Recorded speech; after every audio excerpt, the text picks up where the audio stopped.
L'Allemagne est de très loin la destination sollicitée par tout le monde en Afrique quand on désire venir en Europe en fait. Alors, non seulement premièrement parce que c'est la première puissance économique d'Europe, et aussi parce que tout étranger se sent, il y a quand même un système d'accueil pour tout étranger. On se rassure d'un certain nombre de choses et que tu vas bien te développer sur le territoire. Alors, comment faire lorsqu'on désire venir, lorsqu'on est d'une famille pauvre et qu'on désire venir en Allemagne? Je tiens ici à préciser que je fais partie de l'un des enfants qui est ici en Allemagne et qui vient vraiment et réellement d'une famille très modeste. Alors, je vais partager avec vous les principes et les méthodes qu'on a dû appliquer pour que je puisse mener à bien mon voyage. Comme on le dit, on apprend dans la vie soit de ses erreurs ou bien de l'expérience des autres. Alors, si tu es pauvre, comme on dit entre nous quoi, et que tu désires venir en Allemagne, je t'invite tout simplement à regarder cette vidéo jusqu'à la fin.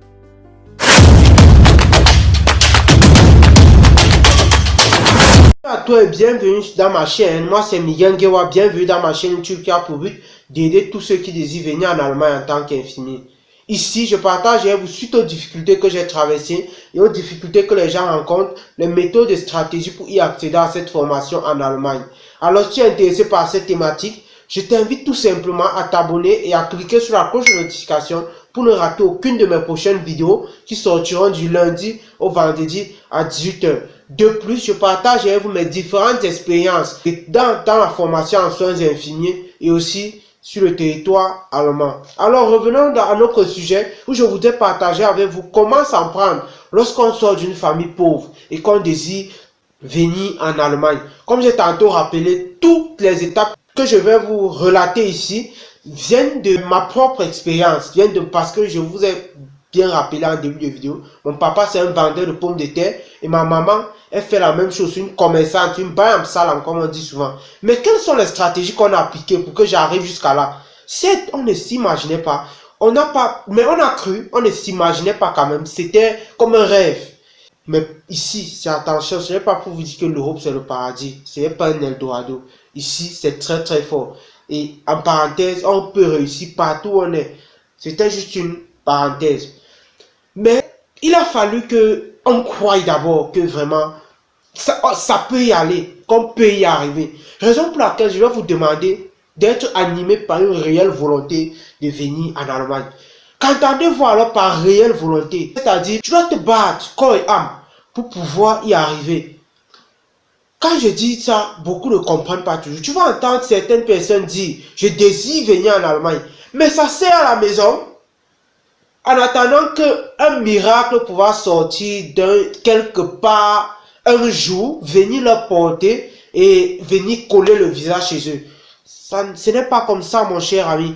Ça ne se passe pas comme ça lorsqu'on désire voyager. Lorsque tu désires voyager, tu dois prendre tes responsabilités entre tes mains. Tu dois te battre. Et il y a un adage qui dit, si tu ne peux pas voler, cours. Si tu ne peux pas courir, marche. Si tu ne peux pas marcher, rampe. Mais fais tout pour avancer. Donc à tout moment de difficulté, quand on veut atteindre un objectif dans la vie, il faut réfléchir de cette manière. Moi par exemple, j'ai appliqué beaucoup de stratégies. J'étais focus comme on dit là. Moi-même je sortais, je partais faire de la sauvette au marché. Un jour, je vais vous montrer mes photos dans cette chaîne. Je partais faire de la sauvette au marché pour pouvoir épargner de l'argent. Pendant ce temps en parallèle, je faisais les cours de langue.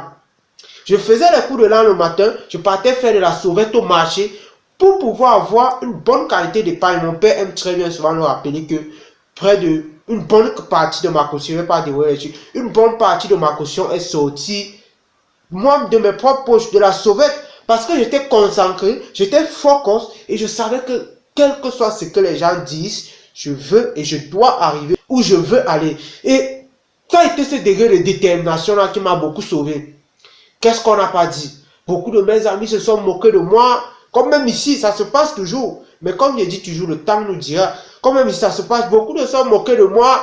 Tu travailles, tu ne t'habilles pas, tu ne portes pas le bling bling. Ceci, cela, les grosses marques. Je ne suis pas dedans. Et c'est vrai, c'est pas facile hein, quand on est jeune de se priver d'un certain nombre de choses. Mais quand on connaît clairement où on veut aller, On s'en fout de ce que les gens disent. On connaît que c'est où je veux aller et je dois y arriver. Donc, raison pour laquelle je vous demande d'avoir une réelle volonté de venir en Allemagne. Une réelle, je sais le pourquoi je dis ça au préalable. Mais si c'est pas toi, si tu n'es pas réellement motivé pour venir en Allemagne, personne, ça ne peut, c'est toi qui déclenche tout. Dès lors que tu es motivé, le mindset, on dit ça en anglais, c'est le mindset. Donc tout se passe dans la tête. Dès lors que tu es réellement motivé, que le voyage là, moi je veux y arriver, les opportunités viennent toutes seules. Et toi-même tu viendras me dire. La deuxième étape que je veux partager avec vous, c'est de se rendre utile pour les gens. Dans toute famille, qu'on soit pauvre, n'importe comment, il y a toujours des gens qu'on connaît que celui-là, il a un peu. Celui-là, il a un peu quand même. Regarde-toi, entre toi et moi, tu connais quand même que celui-là, il a un peu. Il y a tel oncle-là qui est un peu porteur. Moi, je ne te demande pas d'aller en termes de mendiant. Parce que lorsqu'on désire venir en Allemagne, il y a un certain nombre de choses qu'on doit faire à la base, qu'on doit commencer à la base. Tels que les cours de langue. C'est d'abord le premier élément que moi, je suis le premier à rappeler sur cette chaîne. Alors, tu es pauvre, tu n'as pas assez d'argent. Bon, quand je dis quand même, c'est pas très bas à un certain niveau. Parce que je tiens aussi à conseiller que ça ne sert à rien. Peut-être vous êtes, c'est encore que c'est vraiment la pauvreté là qu'on n'arrive même pas à manger. Moi, je vous conseille plutôt de chercher quoi faire dans votre travail, de chercher à survivre. Parce que je rappelle toujours que l'Eldorado, c'est pas l'Allemagne. J'aime toujours rappeler dans cette chaîne. J'ai fait 1 an en Allemagne, je ne travaillais pas. Si c'était que ma famille était à un certain niveau au ras-bol, c'est que vraiment ça devait être très compliqué. Donc vraiment, moi je parle des gens vraiment un peu modestes quoi, qui savent quand même qu'ils ont un minimum. Donc ce que je veux dire, c'est de te rendre utile pour les gens. Quand je dis c'est que tu cibles ces gens-là, tu cibles en fait pour tout le monde dans la famille. Parce qu'on ne sait pas d'où ça va sortir et d'où tes bénédictions peuvent sortir. Ça peut être même grâce à l'ami d'un ami. Il faut se rendre utile pour les gens, être humble auprès des gens, être humble, que ce soit les amis des parents. Il y a quand même certains qu'on connaît qu'on peut toucher. Celui-là, Dieu peut toucher son cœur. Et ne parle pas en termes de mendiance, c'est ce que je tenais à rappeler. Pas en termes de te rendre utile. Lui demander si peut-être s'il a des services t'appelle, il faut être aimable, il faut bien faire. Un conseil que je vais donner, tout ce qu'on vous demande de faire dans la vie, il faut le faire très bien. Vous allez voir vraiment un réel changement dans votre vie. Il faut le faire. Donc tout ce qu'on te demande de faire, que ce soit dans la famille, quand tu connais que tu as besoin d'aide, que tu as la recherche d'opportunités dans ta vie, il faut le faire. Je dis très bien jusqu'à ce que quand tu passes, il faut être reconnu du fait qu'on connaisse que quand tu passes sur quelque chose, donc, on n'a pas besoin de te rassurer si le travail était bien fait parce qu'on connaît ta force de frappe. On connaît. Mais il y a des gens, comme quand ils préparent, tu regardes comme ça, vraiment, tu peux manger, tu croques les doigts, c'est ça. Quand tu veux faire quelque chose, fais bien jusqu'à ce que quand on te... Jusqu'à ce qu'on parle de toi, vraiment tout le monde dit, celui-là, il est comme ça, celui-là. Il faut que tu sois très bien représenté de telle manière que quand on envoie là, on connaît que non. Je prends l'exemple, quand moi je venais en Allemagne, tout le monde connaît que non. Que cet enfant là, on a mis quelque chose à lui. Cet enfant là, sur lui au moins on peut compter. Mais à quoi c'était du degré de confiance qu'on avait en moi. Parce que j'étais aimable, mais je ne me sens toutefois, mais j'étais, c'est pas que, mais parce que je faisais l'effort de tout faire, parce que j'étais à la recherche des opportunités. Je voulais vraiment voyager. Donc, ce qui fait que même si tu me demandais quoi je faisais, et je faisais de la manière la plus bonne possible. Donc, il faut augmenter son capital confiance envers la famille. Regarde-toi aujourd'hui. Est-ce que les gens ont confiance de toi dans ta famille? Est-ce que tu es celui-là que quand on parle de toi, chacun parle seulement bien de toi? C'est que tout le monde ne peut pas t'aimer. Nous sommes d'accord. Mais est-ce que tu es celui-là que la majorité domine quand même? Que toi-même, quand tu fais une introspection, tu connais que non. Dans cette famille, je suis quelqu'un que on regarde bien, que quelqu'un qui est bien vu quoi, qui fait de bonnes choses. Donc c'est la première chose. Parce qu'il y a des gens que pour 1 centime, ils ont vendu leur crédibilité comme ça là. Ils se sont vendus pour 1 centime. Peut-être tu l'envoies acheter quelque chose, il y a reste de 100 francs, il prend le reste. Ou bien il manque, il a acheté un peu plus cher, vraiment. Ça, il faut se respecter dans la vie. Il y a des gens qui à cause des petites sommes, ils ont vendu leur crédibilité. Et ce qui n'est pas normal, tu ne dois pas vendre ta crédibilité pour ce genre de sommes. Je prends l'exemple, j'ai une voisine là, qui m'avait prêté de l'argent quand on était tout petit, mais que tout le monde m'avait quand même fait comprendre que celle-là quand elle prête l'argent, elle ne remet plus, qu'elle prête, elle ne remet plus. Mais moi, j'ai donné au préalable. Pourquoi? Parce que je savais que c'était sur une porte qu'elle va fermer plus de bon. Et c'est ce qui s'est passé. Donc, raison pour laquelle je vous dis ça, il faut mentir, il faut que les gens aient confiance en vous. C'est ça qui peut faire qu'une famille s'associe et dit que pour cet enfant, on va faire tout et tout pour qu'il arrive. On va peut-être acheter une prise en charge. On va lui chercher un contrat de formation. On va faire ceci. Parce que celui-là, on connaît sa mentalité, que s'il part, c'est l'élément déclencheur pour la famille. Donc vraiment, il faut augmenter votre capital confiance. Dès lors qu'on a appliqué tout ça, la troisième étape, c'est de faire quoi? C'est de commencer les cours de langue. Et c'est la base. Les cours de langue, c'est aussi bien parce que ça va vous permettre de rencontrer de nouvelles personnes. Et tu ne sais pas encore ce que tu peux trouver derrière un ami. Je prends par exemple mon exemple. Il y a eu beaucoup de choses que moi j'ai appris en faisant les cours de langue.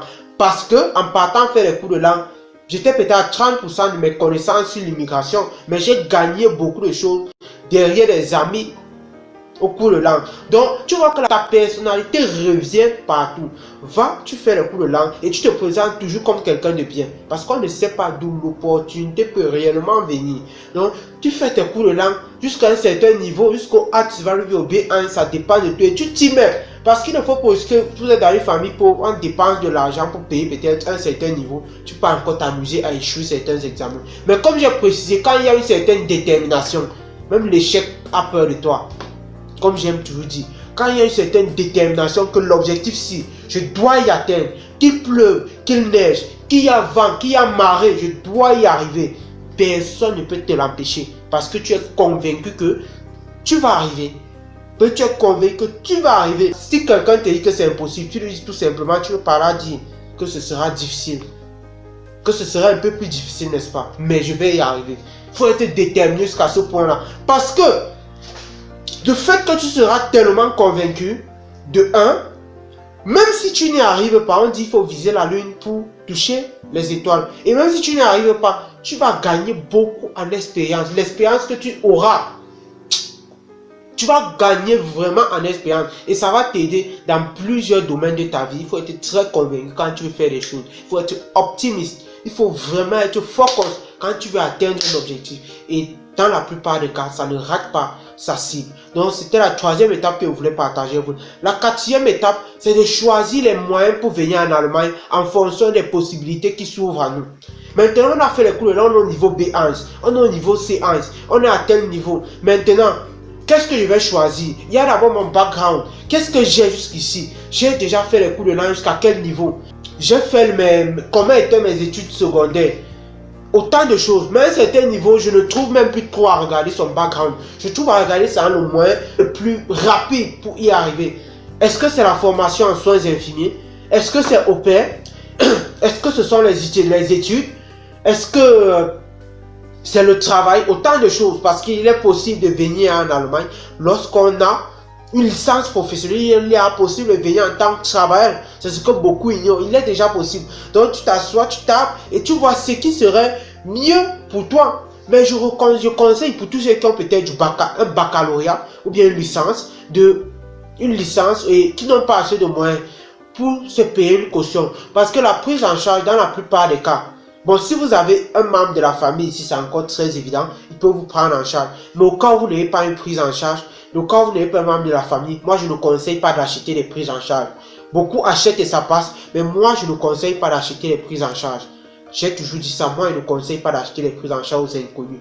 Mais parfois en achetant, tu ne connais pas. Donc premièrement, les clauses du contrat, quelles sont les clauses à aborder? Et deuxièmement, si tu pars là-bas et que tu n'arrives pas bien répondre à certaines questions, ça salit déjà ton outil. Et tu peux te retrouver et on dit, quand on t'a fait un refus, l'équation d'obtention du visa c'est X plus 1 égale à Y. Donc quand tu as fait un refus, tu as plus de chances qu'on te fasse un deuxième refus. Et ça dépend de tes réponses. Si on suspecte seulement que ce soit quelque chose de louche, ça t'empêche. Donc ça éloigne de toi déjà de très loin ta chance. Et si c'est quelqu'un de méchant, peut mettre ton nom dans la liste noire. Donc tu vois à quel niveau ça peut être dangereux quand tu achètes la prise en charge, que ce n'est pas quelqu'un de la famille. Et encore qu'on précise toujours que ce soit ton frère de sang. Donc quand c'est pas, j'ai l'un de mes mentors à qui on a refusé le visa à sa nièce. Parce qu'on a dit c'était pas sa soeur même. Donc vous voyez jusqu'à quel niveau ça peut aller. On a à sa nièce. Donc Ce que moi je conseille, n'est-ce pas, pour toutes les familles qui sont, et c'est un moyen que moi-même, si je savais, j'en aurais pas accepté qu'on se mobilise pour aller dans des tontines et consorts au pays. Ce que moi je conseille pour plusieurs personnes, que vous avez à faire les efforts quand vous êtes au niveau B1, B2, pour tous ceux qui ont un baccalauréat, alors il n'y a même pas à réfléchir. Moi je vous conseille la formation en soins infirmiers. Parce que ce que vous avez à faire, c'est de vous faire accompagner pour pouvoir avoir votre contrat de formation ici en Allemagne, dans la formation en soins infirmiers. Et puis basta, vous n'avez pas ce problème de la caution montée descendue là. Donc je pense que c'est tout ce qu'il vous faudra faire. Donc dès lors que vous êtes déjà réellement fait accompagner, jusqu'à vous avez obtenu votre contrat de formation, on vous accompagne, vous prenez votre visa et puis basta. Et quel avantage même encore à préciser, c'est qu'après le visa, le mois qui suivra, tu sais qu'on monte, on descend, je commence à toucher. Il y a quel moyen de vivre en Allemagne qu'on est aussi sûr que ça. Et on vous offre la possibilité en Allemagne, après avoir touché les 1000, 1100, 1200 euros par mois, de faire encore un mini-job. Et c'est accessible, beaucoup en forme. Donc, moi, je veux juste vous aider à penser à ce côté. Beaucoup sont seulement focus sur le côté études, comme moi-même. Parce que moi, j'aime toujours le rappeler. Quand je venais en Allemagne, je ne pensais toujours que tel vient, que quand tu parlais ça en formation sur infirmier, ils te voyaient comme un dernier. Or, pourquoi moi, je suis venu? J'ai choisi la formation en soins infirmiers. C'est la question qu'il faut se poser en réalité. Et si vous avez une licence, ça dépend de vous. Mais moi, je vous conseille tout de venir faire cette formation. Parce qu'après les 3 ans, vous pouvez vous décider peut-être continuer dans ce que vous aimez, ou bien travailler directement. On dit tout chemin mène à Rome, mais il ne faut pas se mentir que dans la vie, tout ce qu'on cherche, ce sont les sous ou manger le pain. Il ne faut pas se mentir. Et nombreux on fait des études dans quelque chose. Combien sont-ils? Et aujourd'hui, ils ne font plus. Ils ne travaillent même pas dans ce domaine. Combien sont-ils? Donc, ne vous focalisez pas toujours que j'ai fait ça. C'est uniquement ça que je vais aller faire en Allemagne. C'est aussi l'erreur que beaucoup font. Je vais sortir une série de vidéos où je vais vous partager les erreurs à éviter lorsqu'on désire immigrer en Allemagne. Et de là, on pourra parler de tous ces moyens. Alors, je suis arrivé au thème de ma vidéo. Si tu as d'autres choses à ajouter et que tu partages les mêmes avis que moi, je t'invite tout simplement à les mentionner dans les commentaires afin que tout le monde puisse en bénéficier ou bien afin que je puisse les regrouper pour faire une vidéo afin d'inspirer toute autre personne qui désire venir en Allemagne. Merci beaucoup de m'avoir suivi et si la vidéo vous a plu, likez et partagez au maximum car ce n'est que grâce à vous qu'on va se développer et je vous donne rendez-vous dans une prochaine vidéo. Ciao, ciao.